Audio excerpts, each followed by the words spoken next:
This video is brought to you by HonorFirst.com, a nonprofit organization. I'm Clifford Gill, a retired Border Patrol Assistant Chief and one of its officers. Honor First is the foundation of the Border Patrol's ethos, deeply embedded in its traditions and culture. At its core, Honor First emphasizes integrity, honesty, character, ethics, fairness, and trustworthiness, values expected of both the organization and its people. In practice, Honor First represents a commitment to integrity demonstrated through adherence to laws, regulations, directives, policies, and rules, even in difficult situations. Those who embody Honor First are expected to self-correct when confronted with ethical challenges. Those who do not self-correct replace integrity with justification and, rather than merely pressing boundaries, erode them. The phrase "honor first" is believed to have originated in the El Paso district in 1926, a district that at the time included what are now the Tucson, El Paso, and Big Bend sectors. Its earliest documented appearance comes from the 1927 report of the Commissioner General of Immigration. That report described the Border Patrol as a young organization engaged in demanding work that required stamina, versatility, and resourcefulness. It identified "honor first" as the patrol's watchword and emphasized unfailing courtesy, helpfulness to those in distress, and pride in the organization. The report also noted something remarkable. To an almost unbelievable extent, the Border Patrol was self-governing. Its members were often left largely to their own devices and upon their honor. Peer disapproval, it observed, carried more weight than written regulations alone. The uniform itself was described as sacred, a symbol not only of authority and the law, but of the obligations of conduct placed upon the wearer.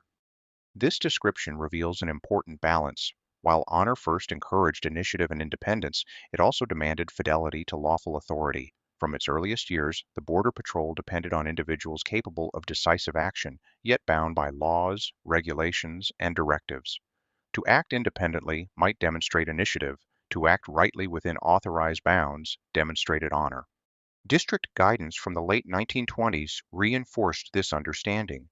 The San Antonio District's 40 suggestions emphasized credibility, truthfulness, and personal conduct, offering practical reminders that integrity was demonstrated through everyday behavior. That expectation was made explicit in 1930 when the El Paso District issued selection letters to new Border Patrol inspectors. Honor First was presented as both a value and a watchword. Applicants were instructed to resign immediately if honesty was not a habit. They were told to obey lawful orders, study regulations carefully, and strictly comply once instructions were issued. Taken together, these documents show that independence and pride, essential qualities in a young, widely dispersed force, were never meant to stand alone.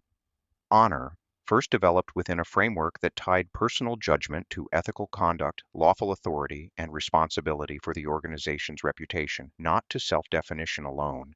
This same respect for authority and shared standards forms the foundation of the Border Patrol's Esprit de Corps, the pride and unity that arise when individual initiative and collective discipline work in harmony. Esprit de Corps grows when organizational pride and employee morale reinforce one another and when values are upheld through conduct rather than symbols alone. Honor First is foundational to that trust. From its earliest years, the Border Patrol understood that public confidence could not be sustained by reputation alone. It had to be earned through integrity, consistency, and restraint.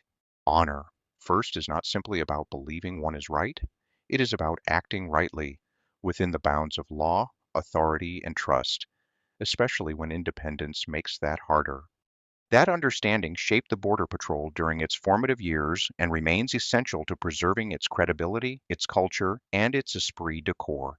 HonorFirst.com gratefully acknowledges the Border Patrol Museum and historian Joseph Banco. Their historical materials continue to enrich our shared commitment to preserving the proud legacy of the United States Border Patrol.